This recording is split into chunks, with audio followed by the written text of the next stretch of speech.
Hello, my name is Kat Cocolette and I'm back for my 6th Skillshare class. Today's class is going to be all about social media marketing, including growing your followers, increasing your engagement, and building a stronger brand. First, let me give you a quick background of who I am and why I want to teach you this class today. I'm the founder of Kat Coke, which is my illustration and design brand. I paint with watercolors and I illustrate digitally. I then sell my artwork on everything from wall art and tapestries to home decor items like pillows, bedding, and rugs. I also have a large collection of apparel, from t-shirts to miniskirts and leggings. Actresses Lucy Hale and Hilary Duff even have my phone cases. My work has been featured on Instagram by Jessica Simpson, Sarah Michelle Gellar, and Khloe Kardashian. I travel the world 24/7 to run my business on the go. Right now, I'm at my Airbnb in Playa del Carmen, Mexico. I'm heading to LA next week and Italy next month. All of my success with business started with Instagram. Back in 2014, I began posting photos of my artwork. Within a few months, my following went from a couple hundred followers, which were mostly friends and family, to several thousand fans. My Instagram followers began asking where they could purchase my artwork, and I realized that I could actually make some side income by selling prints of my watercolor paintings.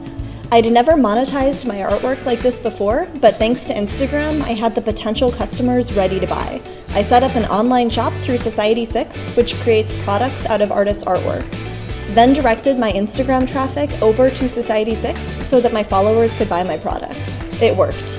Soon, I was earning enough by selling my artwork online that I could take the plunge into self-employment. Fast forward to today.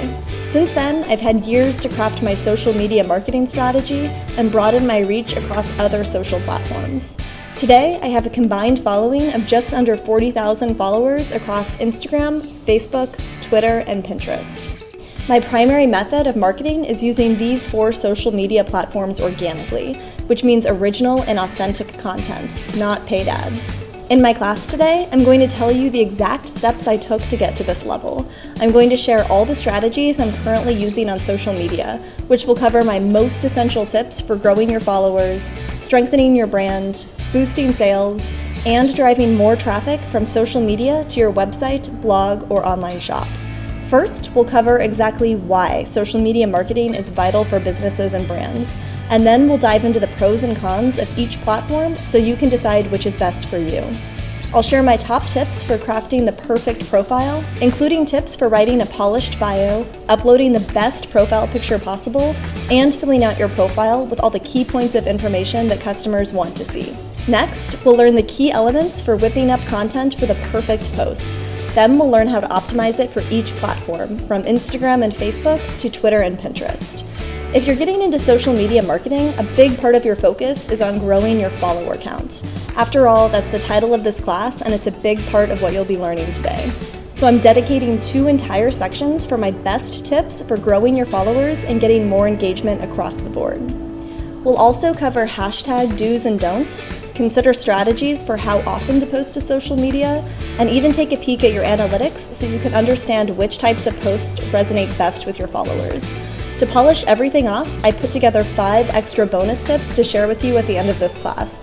Overall, I promise that this class is going to be anything but dry. I'm a big believer in packing in as much information as possible without all the fluff, so we're going to focus only on my most essential tips and cut out all of the unnecessary filler. Whether you're starting a side hustle or growing an already established brand, social media marketing is vital for success. All of my advice today applies across the board, so you'll have some key takeaways and a lot to implement when we're finished. I've got a ton of practical advice to share with you today, and I don't want it to be overwhelming, so I'm breaking everything up into short videos so it's easy to follow along and digest. You can pause at any moment to take notes or skip ahead if you're eager to move on to the next section. If you have any questions, you can post them in the discussion thread down below. I read and respond to everything you post. Don't forget to follow me on Skillshare. Click the follow button and you'll be the first to know as soon as I launch a new course or have a big announcement to share with my students. You can also follow me on Instagram, Facebook, Twitter, and Pinterest at Kat Coke to see how I practice what I preach. Ready to uplevel your social media game and grow your following? Hit enroll and let's get started.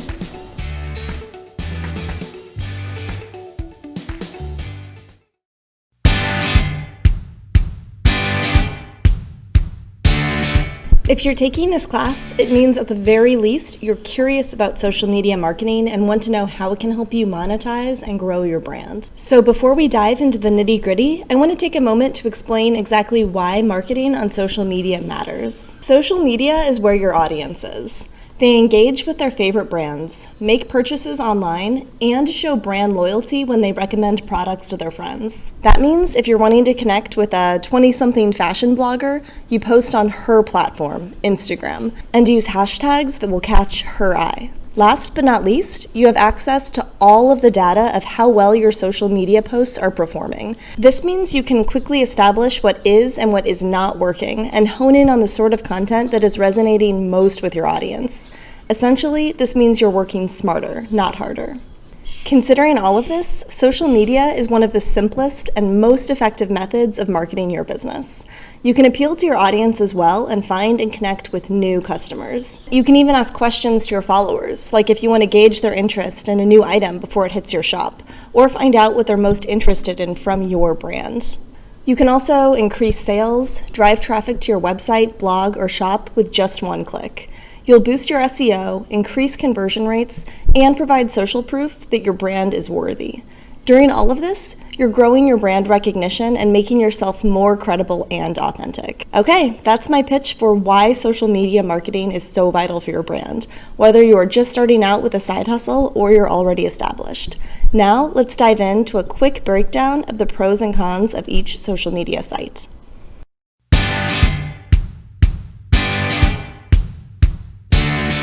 Today, I'm going to focus on the 4 social media sites that I use all the time and know the most about. Before you devote a ton of your time and effort to growing your social media presence, it's important to know when it will and won't be worth it. Each platform has its own unique set of attributes, which can be good or bad depending on how you want to use the site and what you're trying to accomplish. I want to give you a quick breakdown on each platform so you can get an idea of what they have to offer and the weaknesses that go along with it. Not every platform is right for everyone, so this will help you get a good idea of which site to focus on growing. All right, let's get to it. Let's start with Instagram. Instagram is made for sharing photos and videos from your smartphone. Every user has a profile page which contains their own images, a news feed where you can scroll through the images of the accounts you follow, and an explore page where you can see more content that might appeal to you based on the stuff you like. That's the essence of it. Instagram is pretty straightforward and incredibly simple to use. So first, let's dive into the pros. The key feature that sets Instagram apart from other social media platforms is its visual-centric approach. This is perfect for brands that are visually based and rely heavily on aesthetics like mine. A picture is worth 1,000 words, and if you've got a good grasp on how you want to present your visuals, you're going to do very well here. Instagram offers built-in filters and editing tools, so you can snap a photo on your phone, edit it to perfection in the app, and upload it to share with your followers, all from the same platform. This makes Instagram one of the fastest, easiest, and most efficient photo sharing methods. Instagram has the best engagement among all other social media networks. The way it's set up encourages audience participation, and users are more likely to interact with your brand on Instagram than any other social media network. Now that we've covered the pros, let's talk about some cons. If your brand isn't visually heavy, you might struggle on Instagram. Visuals are the most important factor on the platform, and if that's not your strong suit, you might be better off with a more verbally based option like Twitter. As of right now, you can only upload content on Instagram with a smartphone. You can still view a user's page on your computer's web browser, but you can't access most of the features from your computer. It's all mobile-based. On Instagram, it's tricky to get a lot of clicks back to your website or shop. As of right now, you cannot insert clickable links into your photo captions, which makes it an extra step for potential customers that want to go to your website. They have to manually type in the URL you listed in your caption. There are some areas where you can add active links, like in your bio, but you're limited to one website at a time. Direct messages, which are called DMs, aren't quite up to speed with other platforms like Facebook, so it's easy to miss messages from your followers. I don't get notifications when people that I don't follow message me, so it's up to me to remember to check that inbox every now and then, so a lot slips through the cracks.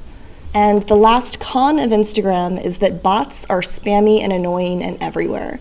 Every once in a while, Instagram will purge their fake users, which is awesome, but you still have to deal with spammy comments every now and then.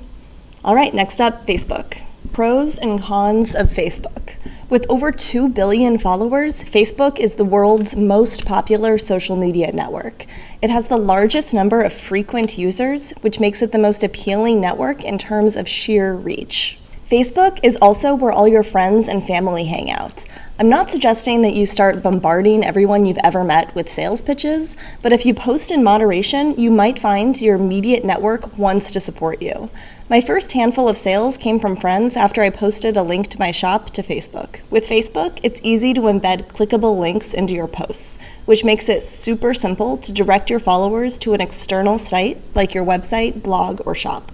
Facebook also has a ton of plugins which you can use. I use the Shopify plugin, so all the items I add to my online shop are automatically duplicated and transferred to my Facebook page. This makes it easy for my followers to browse my shop without leaving my page. Last but not least, your Facebook page can become the all-in-one place for all of the info on your brand.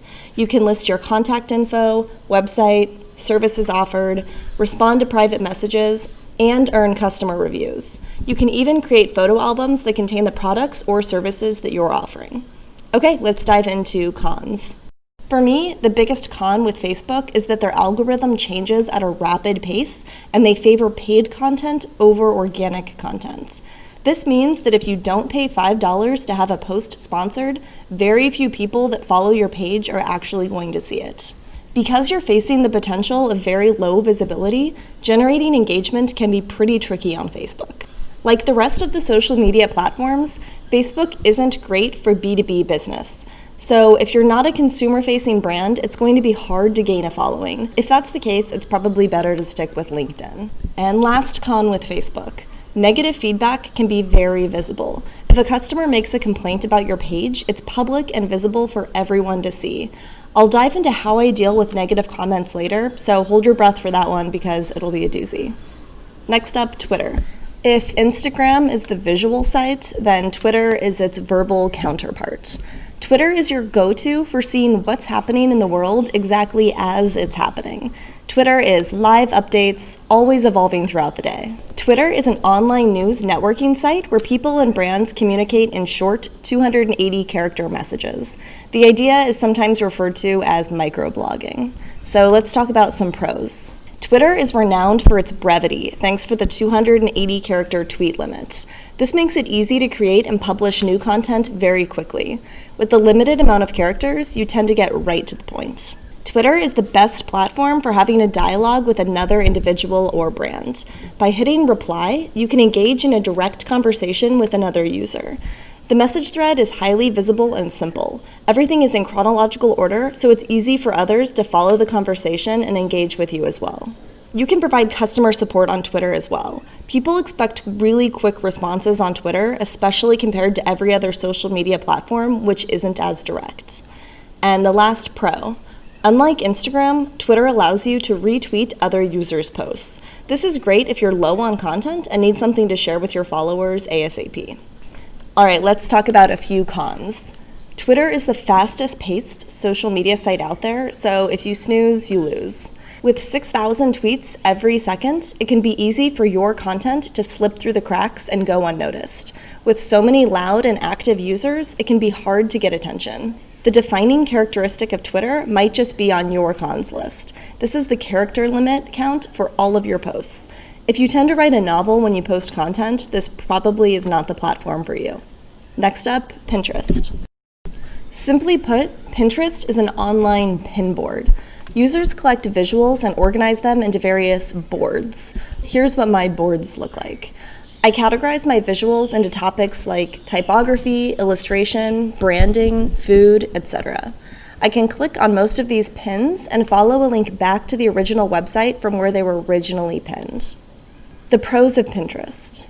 Pinterest users are searching for ideas for all parts of their lives, whether it's looking up dessert recipes or searching for a birthday gift for mom. This makes Pinterest ideal for clickable links, whether it's increasing traffic to your blog or directing to a product on your website. This also makes Pinterest the #1 platform for people who are looking to make a purchase.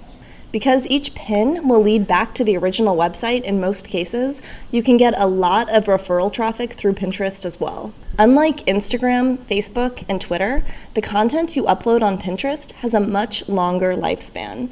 Pinterest is basically a search engine, so when you create a pin, it gets 2 lives. The moment you publish it and it appears on your feed, and again, every time someone searches a keyword that will trigger your pin. Look at it this way. The half-life of a pin is 3.5 months. The half-life of a tweet is 20 minutes. Like Instagram, Pinterest is incredibly visually oriented. However, the photographic expectations are less rigid here than they are with Instagram. A lot of visual content is really just verbal in disguise. All right, let's talk about some cons of Pinterest. Unlike the other platforms we've gone over, Pinterest has a more specific audience. While everyone and their mom is using Facebook, a much smaller portion of internet users actually have a Pinterest account, and you can only view Pinterest images if you do have one. While men do use Pinterest, it's still primarily dominated by women.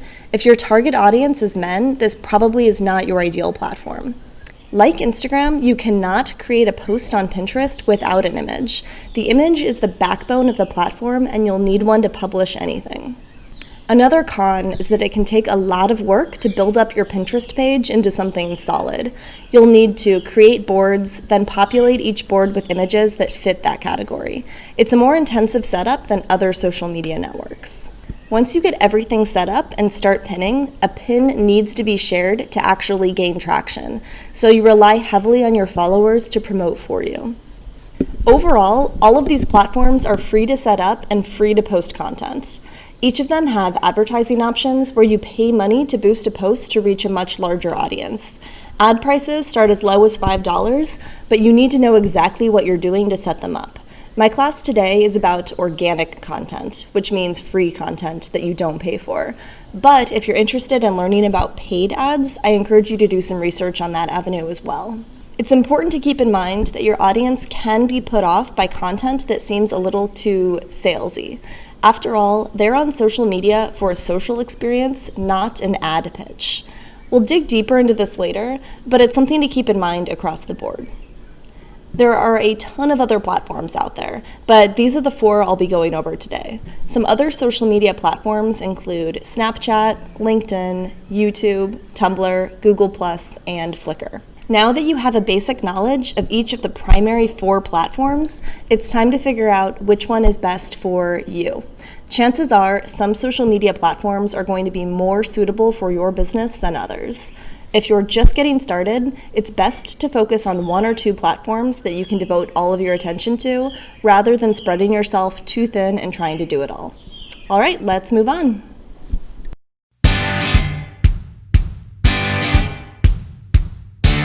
In this video, we're going to be talking about optimizing your profile and crafting the perfect bio. I'm going to go over a few key elements to optimizing your social media profile. First impressions are everything, and your audience only takes a few seconds to make a judgment on your page based on your content. Your bio needs to pack a big punch in a short amount of time. The good news is that the power is in your hands to create a stellar profile that represents you in the best possible light. Let's start with the guts of your profile, crafting the perfect bio. In your bio, the key element here is to include your actual name. This sounds obvious, but you'd be surprised about how many accounts I see that don't even include the individual's name, just their social handle. Of course, this is fine if you're behind a larger brand that isn't defined by one person, but if you're a solopreneur or freelancer, people like to know the name of who they're interacting with. Your bio should be short and sweet. Explain exactly who you are, what you do, or the services that you offer. Pack in as many keywords here as possible and try to keep it short. People don't visit your bio to read your life story. They just want to get a snapshot. Last but not least, include a call to action. This is just a prompt for your followers to take action, whether it's visiting your website, enrolling in your online course, reading your newest blog post, or purchasing a product from your shop. Call to actions should benefit your audience, so give them a juicy incentive. Get 10% off your first purchase on my shop. Click here. That's an example. Now let's talk about your profile pic. The biggest question I get asked about profile pictures is if it's better to use a personal headshot, a product or artwork photo that represents your brand, or your logo. All of the above work for different purposes. If you want to appear legit and professional, opt for a logo. I use a logo on my profile pic for all of my social sites because I want people to follow my brand, not me as a person. If you're more in the spotlight of your company, a headshot might be better. For example, if you're a freelancer or a travel blogger, your audience is more interested in interacting with you as a person, not your faceless brand. In this case, you are at the forefront of your brand, so a fantastic headshot is perfect. Last but not least, a product photo or images of your artwork. If you're an artist that has a recognizable style, you might want a sample piece of your artwork to serve as your profile pic. This gives your audience a quick idea of the kind of work you create and can help boost sales of that particular piece that you select as your picture. In addition to your profile pic, some platforms like Twitter and Facebook allow you to customize the design of your page by adding a cover photo. I alternate my cover photos between shots of my artwork and big announcements to share with my audience. For example, on Facebook, I update my cover photo every time I launch a new Skillshare class. In the description, I also add a direct link to the class. Again, make it as easy as possible for your followers to do what you want them to do. In this case, click the link. Next up, contact information.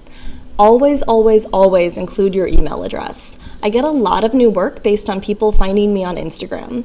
I want to make it as easy as possible for potential clients to get a hold of me, so my email address is always in an obvious spot. Last but not least, don't forget to add links to your website, shop, blog, whatever, and other social media sites if you can. Facebook will let you add links to other social sites like Instagram and Twitter. On the other hand, Pinterest, Twitter, and Instagram only give you one clickable link in your bio. I alternate my link depending on what my number one goal is at the moment. If I've just launched a new Skillshare class, I'll link directly there. If I've added a ton of new products to my shop and I want to boost sales, I'll change the link to my shop. If I wrote a new blog post, you guessed it, that's the new link. The point here is that your bio isn't set in stone. You can make changes as often as you want, especially if you're playing around with promoting new products, services, blog posts, or whatever else.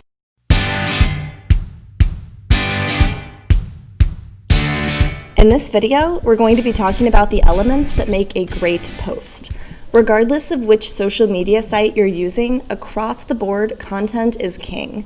It's more than just writing a couple sentences and adding a link. Your posts will be so much more effective when you learn a few little tricks to take your post to the next level and get the most bang for your buck. First things first, it's important to determine the type of content that you want to post. Sales posts are aimed to encourage your customers to purchase products. I keep promotional content to about 1/3 of my content overall. This feels like the healthiest balance for my brand. Plus, my followers don't like marketing messages drowning out their feed. As a general rule of thumb, post enough promo content to just fall under the radar of being too spammy. Another standard post type is for general brand growth. This is where you showcase aspects of your brand like new work, behind the scenes, or gorgeous photography of things that relate to your brand. Next up, newsworthy content. This is if you have something to share like a blog post or a recent mention by another brand. Another content type is when you encourage engagement. This is when you ask questions. Here's an example. You can also post giveaways and contests. This is great for a follower growth spurt. There are different types of contests you can host, but the important thing to keep in mind is to make them brand specific and give away prizes that are related to your brand. The main focus of this class is growing your following. When someone sees that an account has gotten several thousand people to follow them, they must know what they're talking about, right? Twitter and Instagram contests encourage users to engage with you and promote your brand. After you've got an idea of what sort of content you want to post, it's time to optimize for each platform. First, let's talk word counts. Every platform has a word count sweet spot when it comes to getting your audience's attention. On Facebook, 40 to 80 characters is an ideal length. Anything less gets overlooked, and anything more gets cut off on the user's feed. Twitter is more strict. Being short and succinct is how you're going to succeed on Twitter. Just make sure to leave some extra characters so that people can retweet and add messages or tag their own friends. Instagram captions get maximum engagement at around 150 characters. The star of your posts on Instagram will always be the image, but the captions will provide context and can convince people to engage. I sometimes go off the deep end and make really long Instagram posts, which do surprisingly well. The key here is that I don't write a novel every day, just when I have something I want to share. On Pinterest, the sweet spot is 300 characters for your pin description. Load your description with keywords because Pinterest's algorithm will give posts more exposure when people search those same keywords. It's great to use a URL shortener when you're adding links to your posts. I use Bitly, which allows you to track how many people are clicking your link and where they're coming from. On Twitter, Bitly also generates more retweets than any other type of URL shortener. Instagram doesn't allow clickable links in the captions, but you can still type out a Bitly link in your caption. If a follower really is incentivized, they can manually type it in themselves into the browser. On Twitter, Instagram, and Facebook, you can use mentions to prompt influencers to engage with you and respond. Mentions are when you use the @ symbol to tag another account in your post. For example, I tag Skillshare in my post so that they can see it and engage. Hashtags are enabled on all 4 platforms, but they only perform so-so on Facebook and Pinterest. However, they're vital for Instagram and Twitter. We'll dive into hashtags more later on in this class as well. Now that we've got your copy covered, let's go over images. You need to have an image if you want to post to Instagram and Pinterest, but it's a good rule of thumb to use an image whenever you can on Facebook and Twitter as well. Posts that have images attached typically get more engagement than text-only posts. Even on Twitter, which is the king of short text snippets, finds that posts with images get about 150 times more retweets than those without. Also, on these platforms, vertical images will perform better than horizontal. The key ratio here is 4 to 5 vertically. If you're unsure, just go with a square image because it's standard across all platforms. I use Visco to edit nearly all of the images that I post to social media. Visco is an app that allows you to edit your photos and share them with the Visco community. I skip the second part and I only use the app to edit my photos. There are a ton of great filters you can use to make your photography pop, whether it's shot on your iPhone or your DSLR camera. Keep in mind that if you're posting an image to Pinterest, it's best to keep faces out of the shot. Pins without faces get shared about 20% more frequently. I keep my image style fairly consistent across the board. I photograph in bright light, and my photos are saturated with color, and they're always clean and not overly cluttered. I also like to give my photography some variety, which especially makes a difference on an app like Instagram, where you see everything gridded together. I alternate between travel photography, macro shots of my artwork, videos, and products. This gives my page a well-rounded feeling, as well as showcasing the different aspects of my brand. If you want to get an exact image size for a specific platform, my best advice is just to Google it, like optimal Facebook cover photo size. Each platform is constantly making changes to their image size, so it's not always easy to keep up. This usually isn't a big deal though, since each platform will resize your image to fit their standards. When it comes to the vibe of the images you're posting, keep it on brand, entertaining and interesting, and high quality. You want your image to pique a user's interest and provide value to them in some way. If you think, I'm not sure this photo will look good, then you may want to table it for now. I only post images that I am 100% certain about, and I don't post anything that I know my followers don't really care about. For example, people follow me to see artwork, cool travel inspiration, and new products and collaborations with fun brands. They don't follow me to see what I ate for breakfast or a new outfit I just bought. There are social media accounts specifically for both of these things, but it's not what my brand is about. If you diverge too much from your brand, you'll lose consistency and followers. I'm saving the best for last. Quality over quantity. The goal with social media isn't just to pump out content to the masses, it's to provide quality content that encourages interaction and grows your community and brand over time. Quality content is key here. This is what builds trust, authenticity, and a following. Part of your social proof stems from the content you're putting out there, so keep it on brand and engaging. There are times when I haven't posted to social media in a few days and I feel like I should put anything out there, but I try not to post anything that doesn't feel authentically me. Now that we've covered the basics with putting together a perfect post, let's move on to what everyone wants to know: how to grow more followers.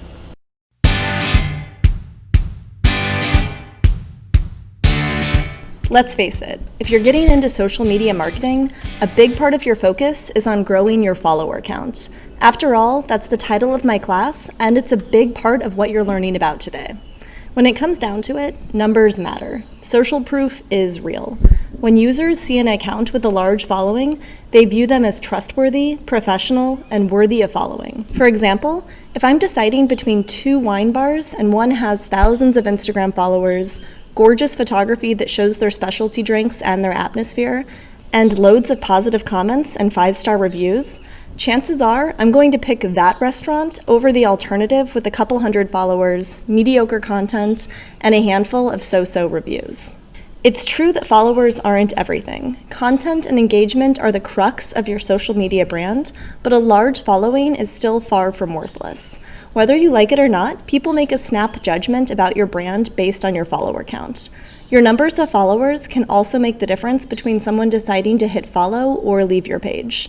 I'm going to break down all of the strategies that I've implemented to grow my social media following to just under 40,000 across my combined platforms of Instagram, Facebook, Twitter, and Pinterest.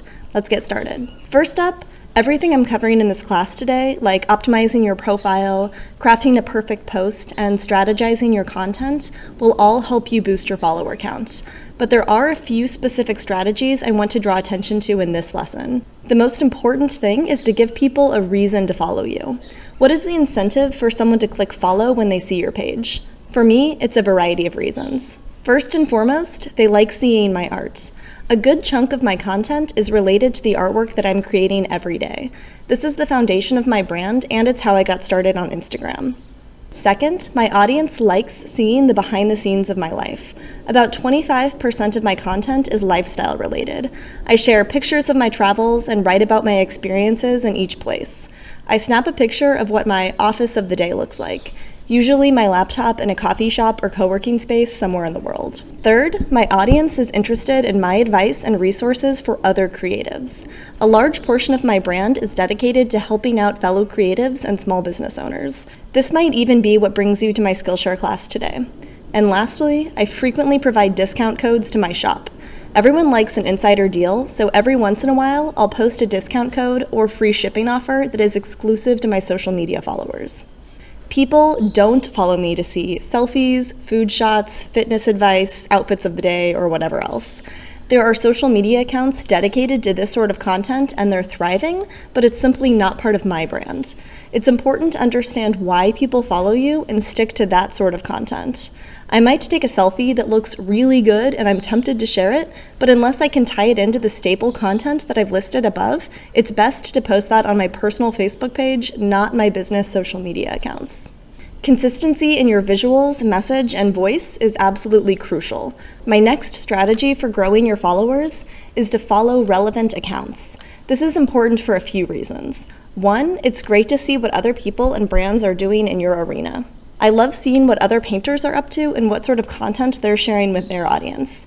It can give me ideas of how I can better interact with my following as well. And two, if you're regularly engaging with another account, they might just follow you back.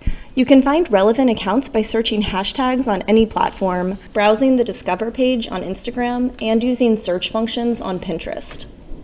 You can also snoop on the influencers in your niche and see what accounts they're following. On Twitter, you can see if these influencers have public lists. If so, you can subscribe to the public list, which means that the tweets from the accounts on that list will pop up in your feed as well. From time to time, I also Google best artist accounts to follow on Facebook or whatever platform I'm interested in. This takes me to blog posts with curated suggestions. My next tip is to be active and engaged. You're going to hear me say engagement a million times in this class, and there's a reason that it's so important. When someone makes a comment on your post, reply to them, even if it's just a simple thank you. When you engage in a conversation with your followers, most social media algorithms will prioritize your post and boost it where more people can see it. More eyes on your content will translate to more followers.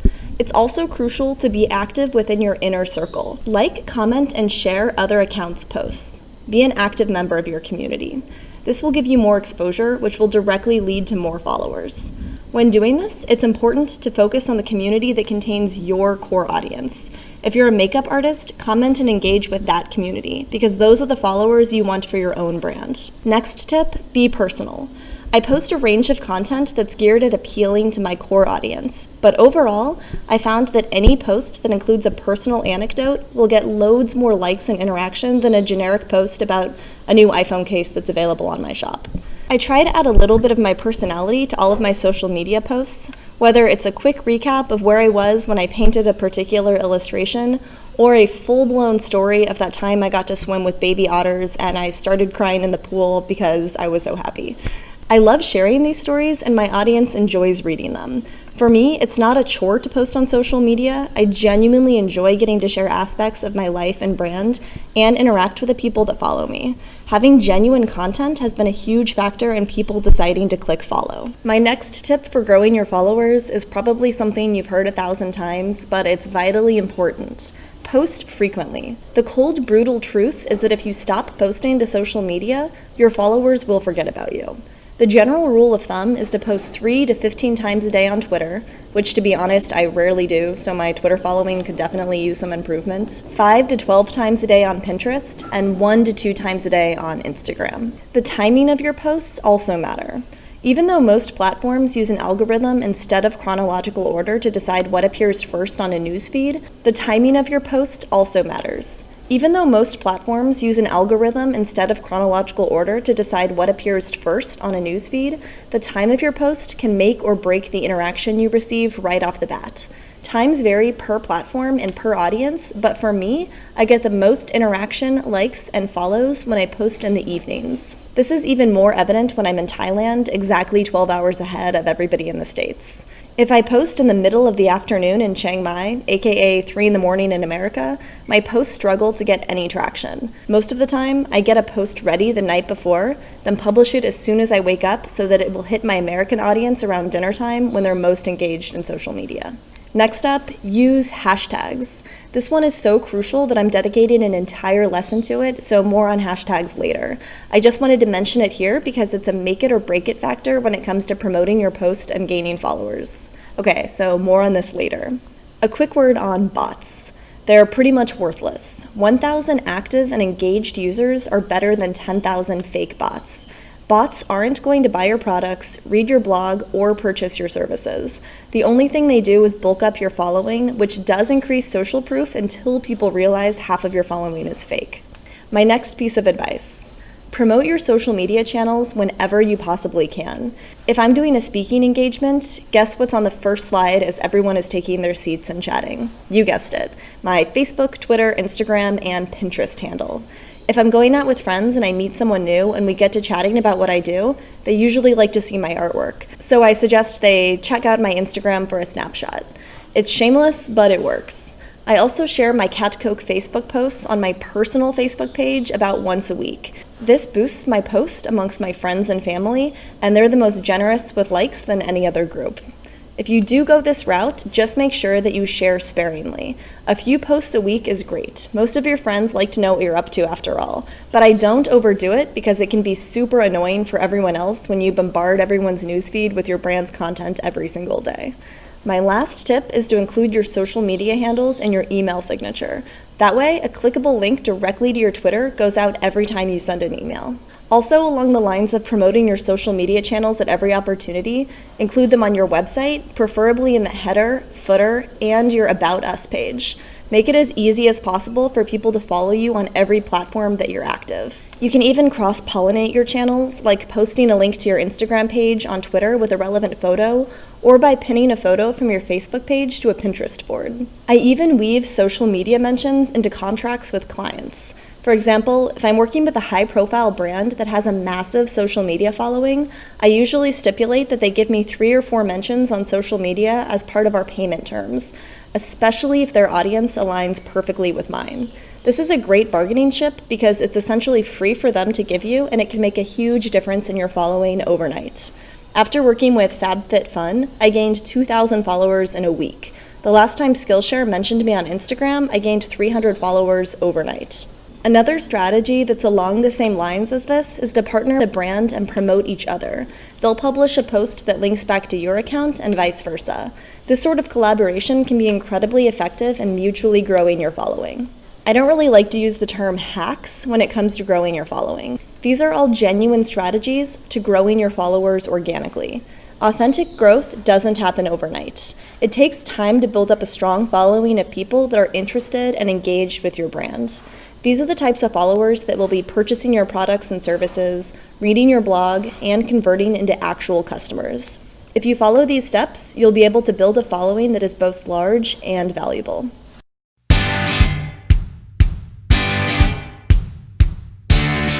In this video, I'm going to be focusing on how to get more likes, shares, and comments. If getting more followers is your primary goal, chances are your second is to get more likes, shares, retweets, comments, and overall interaction on your posts.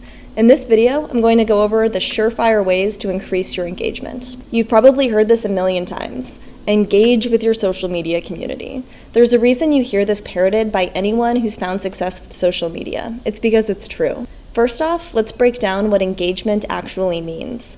There is a massive difference between broadcasting your content and actually interacting with your community. Strictly speaking, engagement comes in several forms: liking, commenting, and sharing content. On Instagram, it's liking, commenting, and reposting. On Facebook, liking, commenting, and sharing. Twitter, replying, retweeting, and liking. And on Pinterest, you save a pin and you comment. You can also add mentions, follow other artists, and tag others in your photos. Two terms you might have heard before when it comes to engagement are reach and impressions. Reach is the total number of people who see your content, and impressions are the number of times your content is displayed, no matter if it was clicked or not. When I post to Instagram, only a small fraction of my followers are actually going to initially see it. However, if my post receives a lot of engagement in the form of likes and comments, and I respond back, Instagram is going to prioritize my post and push it up on everyone's feed so that more of my followers will be able to see it. A lot of this happens within the first hour of hitting publish, so it's crucial that you're extra responsive immediately after you publish any new content on all platforms. Here are some other surefire ways to boost engagement. Tag brands and people in your posts, whether it's a mention in your posts or tagging other people in your Instagram photos. 2. Like and respond to comments on your own posts. If someone takes the time to comment on your post, thank them and respond. 3. You can also ask questions in your post and encourage a conversation. For example, I might ask in one of my posts, which color palette do you like best? Everyone has an opinion and people like to share their thoughts. Give them a platform to do so. Not only does this boost your metrics for engagement, it will also give you a straw poll of what your audience actually likes. People will engage and like more often when images are included with your posts. For example, on Twitter, where copy is king, tweets with images still receive nearly double the retweets than those without. Another engagement tip for Twitter: try not to use more than 100 characters. This leaves room for others to add their own messages when they retweet. Similar to what we covered in growing your followers, the time of day in which you post is vital. Optimal times can vary depending on your audience and the platform you're using. You can check the stats on each platform to see if there's a certain time of day when you get the most engagement on your posts. I'll talk you through how to do this later when we cover analytics. If there is a big event or holiday, take advantage of that and curate your social media posts around that topic.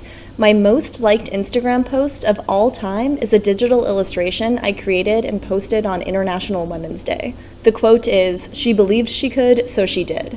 And in the caption, I gave a shout out to my mom, who is the most inspirational woman in my life. If you post timely content that aligns with holidays, celebrations, or current events, chances are you're going to get more of a reach out of your content. So get ready for National Donut Day on June 1st and prep your social content for the festivities of Squirrel Appreciation Day on January 21st. For me personally, I get the most likes on posts that convey genuine excitement and optimism. With the exception of Pinterest, the copy is always the most important element in everything I share with my followers. When I'm excited about a brand new collaboration or I'm floored that my new class has reached 10,000 students, I share that enthusiasm with my followers. This ties in with what I was saying earlier about being genuine and authentic. No one wants to follow a faceless brand with zero personality. I found that when I open up and share big news with my followers, they engage right back with encouragement and enthusiasm. Because of this, I've been able to cultivate a community behind my content. It might also help that I use a lot of all caps, exclamation marks, and emojis. This class is full of tips that will help you grow your social media game overall, and all of these will translate to more likes and engagement. Now, let's move on to the thing you either love or you hate, hashtags.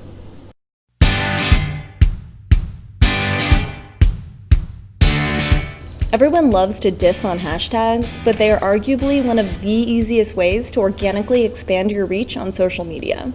Whether you're on Instagram, Facebook, Twitter, or Pinterest, implementing hashtags is an incredibly effective method in getting more eyes on your posts. If you're relatively new to the social media game, hashtags can seem confusing, especially when you see them being used everywhere, both online and everywhere else around you. They're in magazines, billboards, signage, even on the packaging of products that you purchase. Essentially, a hashtag is a keyword or phrase that's precedented with a hash symbol. When it's used on social media, it can turn into a clickable link that shows you other posts on the same platform that use the exact same hashtag. This allows you to search among all other posts with a similar keyword. For example, if I search the hashtag for sketchbook, I scroll through literally millions of posts that incorporate the exact same hashtag. This matters because by using hashtags in your posts, you're opening the door for a much wider audience to see what you're posting. By adding a hashtag into your post, your content will be accessible to all other users who search for your hashtag, even if they're not yet following you. Essentially, hashtags have the power to expand your reach, increase your impressions, and help grow your following. And the best part, they cost you nothing. Be strategic with your hashtag selection. It's not just about slapping random hashtags on every post. They need to relate to your brand, your content, and your audience. Vague hashtags won't be as effective as taking a more strategic approach. Start by doing a little research into popular hashtags in your industry. Then mix it up with a combination of broad versus specific hashtags. Broad hashtags like artist, love, and cute are incredibly popular, which sounds great, but this means that your content will be competing in a pool with millions of other posts. In this case, your post will appear at the top of a listing for about a millisecond before it's replaced by newer content. If you use a hashtag that is more specific, like watercolor artist, alpaca love, or cute manicure, then you'll be hitting a narrower and more specific audience, and your post has a better chance of catching people's eyes for a longer period. Like I mentioned, I use a combination of ultra broad and ultra specific hashtags, and this helps mix it up a little bit. You can also use hashtags to build communities and campaigns. Lettering artist Lauren Hom did an amazing job with this when she encouraged her followers to post samples of their own lettering project with the hashtag Homwork. This hashtag took off, and now she's built a community of 30,000 Instagram posts by followers that are inspired by her lettering style and want to try it on their own. This is a popular tactic in the corporate world as well. It's called trending hashtags. Coca-Cola started hashtag Share a Coke. Charmin toilet paper started the hilarious hashtag Tweet from the Seat, and DiGiorno's Pizza went viral after it started the DiGiorno You Didn't movement. If you don't quite have the following to start a hashtag community, you can always join in on one. This way, your post will be seen by the other people that are involved with that community, who hopefully are your target audience as well. Only do this if your post provides value to that specific hashtag community, otherwise it'll just be overlooked. When it comes to placing your hashtag, there are a few different options. Here's what I tend to do. On Instagram, I utilize all 30 hashtags, which is the maximum allowed, and cram them into the very bottom of my post after a flood of ellipses. I do this because it's not really that important for my followers to see exactly what hashtags I used. I just want my post to appear in the search functions. I'm more conservative on Twitter, where it's not as easy to tuck them away from your content. When they're as visible as they are on tweets, I usually only add 1 or 2. On Facebook, to be totally honest, I don't even bother using any hashtags. Still, it's best practice to use 1 or 2, but I personally haven't really seen a boost in engagement with Facebook hashtags. One place where it can make sense on Facebook is if you have a brand-specific hashtag that you use throughout all of your social media posts. This helps unify your campaign. When it comes to Pinterest, hashtags and account descriptions, board titles, board descriptions, or profile names aren't clickable. The only place you can click and search hashtags are in a pin's description. To be frank, Pinterest doesn't utilize hashtags with the same method of efficiency as on Instagram and Twitter. Using them won't hurt, but don't go out of your way to relabel all of your existing pins with hashtags because the amount of effort probably won't pay off. When in doubt, as with most things in business strategy, just see what your competitors are doing. You don't have to copy every single one of their hashtags, but it will give you a good idea of the path that you want to go down. You can also check out Hashtagify, which helps you find the most ideal hashtags for your content. A little research goes a long way. Overall, just remember this.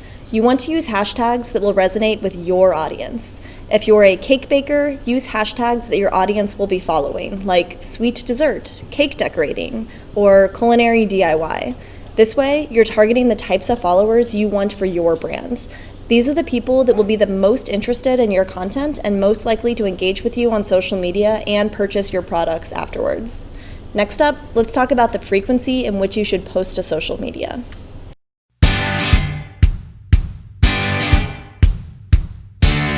All right, a moment of real talk. When it comes to social media, I put the most time and effort into Instagram. To be honest, I just love this platform more than any other, so that's where I direct most of my energy. I post thoughtful content here multiple times a day, and I enjoy scrolling through and seeing what everyone else is sharing, and I like interacting with other users.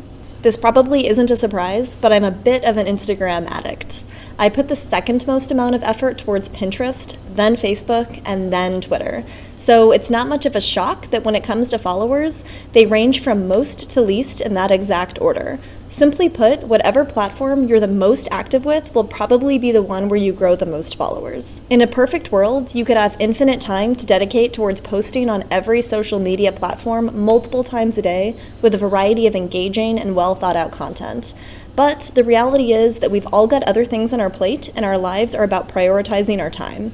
So I'm going to go over the optimal amount of times to post to each platform per day, but take it all with a grain of salt. I definitely don't post to Twitter as often as I should, and sometimes I recycle content from Instagram to Facebook, which isn't really best practice, but that's okay.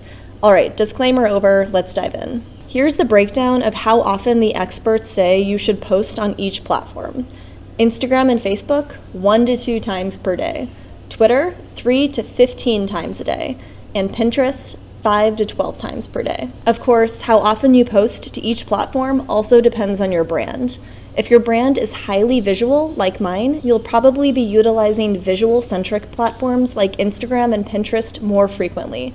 If you're a copywriter or a blogger, your strength is with words, and you're probably going to be owning the Twitter game. Also, tweeting 3 to 15 times a day doesn't mean you need to prepare original content every single time.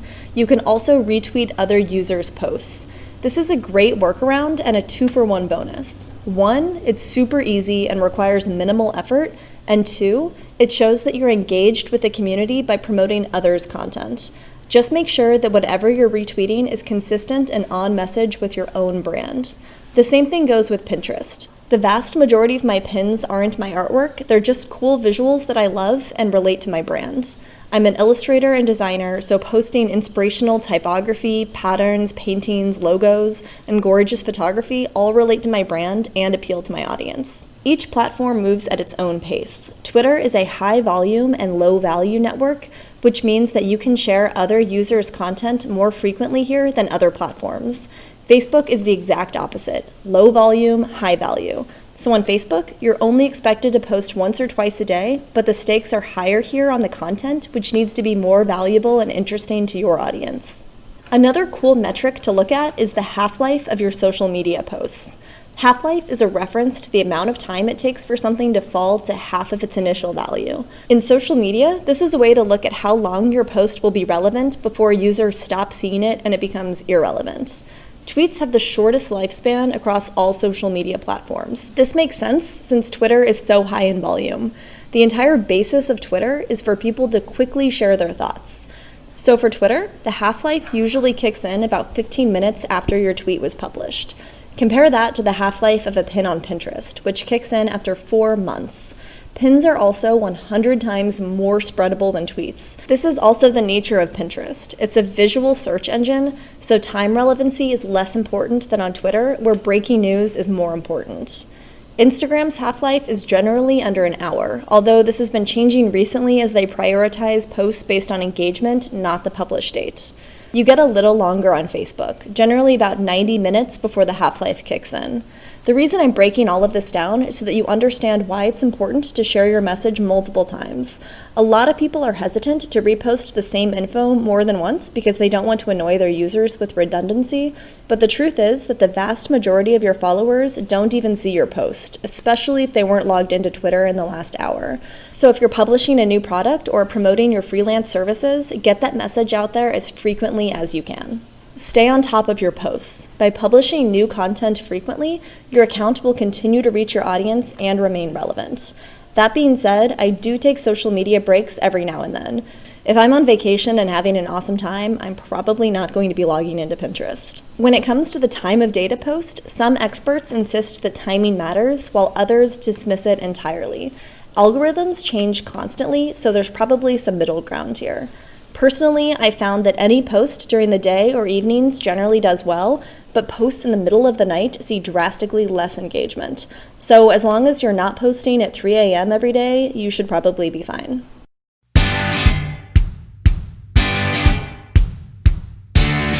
A lot of people skip over their analytics entirely because they can be overwhelming to decipher and understand. But trust me, you're doing yourself a huge favor by spending a couple minutes a day looking over your data. Otherwise, you're basically flying blind. By guessing, you're missing out on a serious understanding of your brand, what types of posts are and are not working. I'm going to give you some simple tips that will help you demystify your analytics and get a solid understanding of which posts work and which flop. Most platforms provide you with in-app metrics if you have a company account versus a personal account. Here's where you can find them. Let's start with Instagram. As of right now, you can only see your analytics data from the mobile app, not your desktop. You need to have a company profile in order to access your metrics. If you already have one, click the bar graph icon at the top of the screen on your profile page. This will open your Insights. Here, you can see a ton of data. You can have access to a lot of different information between activity, content, and your audience. Under activity, you can see your total number of interactions for the past week, as well as profile visits, website clicks, and emails. Your discovery shows the accounts that you've reached for the past week as well. It divides between reach and impressions. Under content, if you click See All, you'll be able to see your most popular posts sorted by impressions for the past year. If we go back to Audience, the final tab, you'll be able to see your total number of followers as well as how many followers you gained in the past 7 days. Under Locations, you can see where most of your followers are from between cities and countries. The age range will show the age of your audience. My primary audience are women ages 25 to 34. And lastly, under followers, you can see when your followers are most active between the hours of the day and the days of the week. Now let's take a look at Facebook. Analytics on Facebook are called Facebook Insights. This is available for all page admins. Facebook Insights provides you with stats for your posts, your page fans, and reach. Just a quick note, in order to access your Facebook Insights, you need to have a brand page, not a personal page. On your overview page, it will show you a page summary of the last 7 days. Here it will show your key data points, your actions on the page views, page previews, page likes, reach, recommendations, post engagements, videos, and page followers. Of these, the ones I pay the most attention to are reach, and this week is great, my reach has been increasing, as well as post engagements. When I post content to Facebook, these are my two primary goals: boost my reach and boost my post engagement. On the left-hand side, you can dive into all the nitty-gritty details. This can be really helpful as well, but right now we're just focusing on the overview. Now let's take a look at where to find your analytics on Twitter. Click on Twitter Analytics. This provides you with a 28-day overview of your performance on Twitter.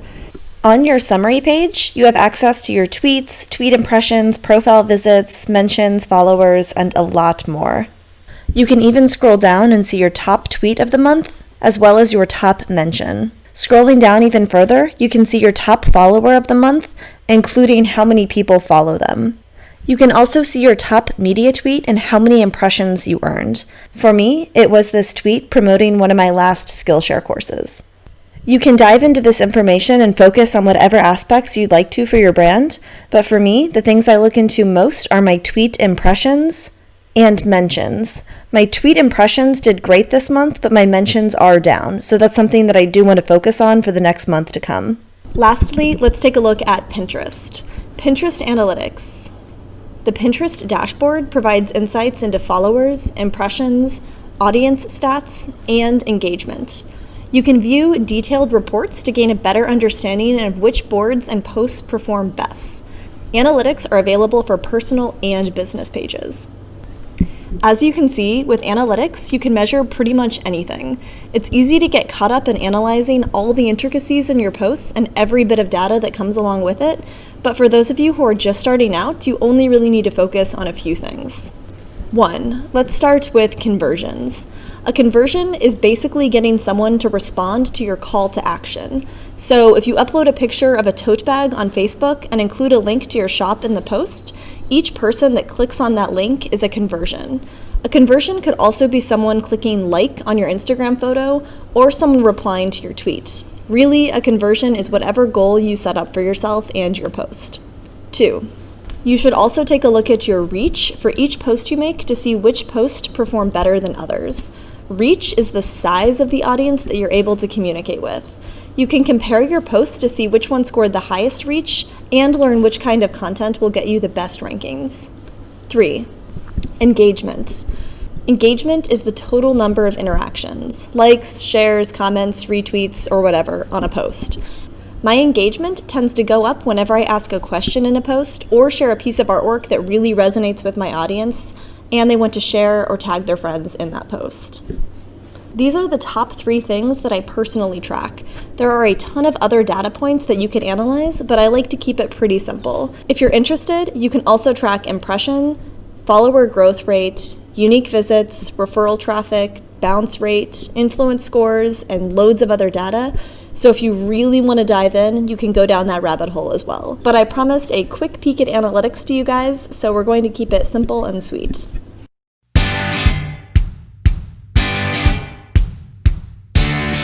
We're covering so much today, and I organized this class based on broad categories like the elements of creating the perfect social media posts and hashtag do's and don'ts. In this section, I'm going to share a few of my vitally important tips for social media success.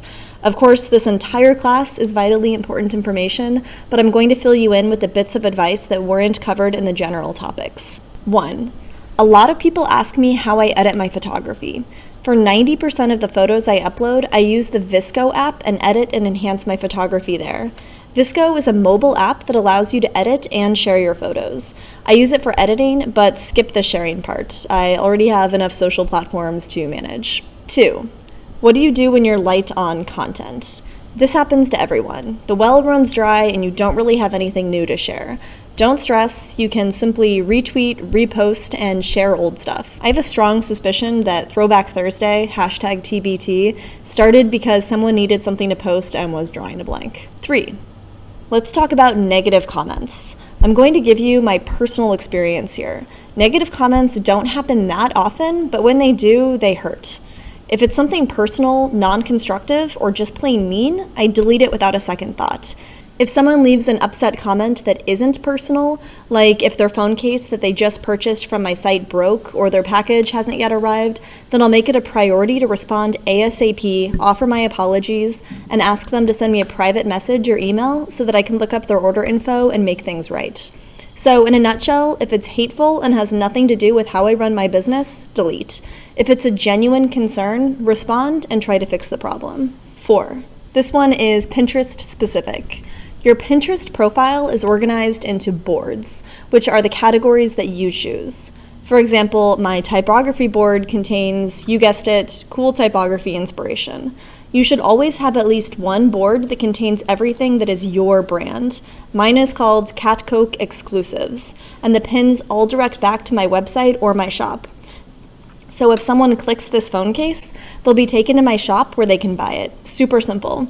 This is great if you sell products or services. Put them on Pinterest. Pinterest is where people go when they want to make purchases, and 87% of users have bought products that they saw here. 5. This is my last tip for the day. Experiment with videos. With the exception of Pinterest, videos outperform still images by a landslide on social media. If you have no idea where to start, just make it easy on yourself. Put together a slideshow of some of your favorite images and photos. You can start with baby steps and record some footage on your phone to use in Instagram Stories or Facebook Live, then gradually pick it up from there. I like to set up a tripod and record time-lapse videos of my paintings, and I also put together simple promo videos when I launch a new online class. Keep your videos short. Mine are all 60 seconds or under, and I create most of them in square dimensions because that works across all platforms. All right, that is a wrap for today. Thank you so much for enrolling in my class. Social media marketing can be a daunting topic, and it's hard to know where to start, but I hope I helped untangle some of the mystery for you. You've made it all the way through, so you should feel confident as you grow your brand on social platforms. Feel free to comment below in the class discussion if you have any questions or comments about what I covered today. Last but not least, you can follow me on Instagram, Facebook, Twitter, and Pinterest at CatCoke. You can find the direct links below in the description. I try to practice what I preach, and I'm engaged with my followers. Don't forget to follow me on Skillshare by clicking the follow button up top. All right, see you guys next time.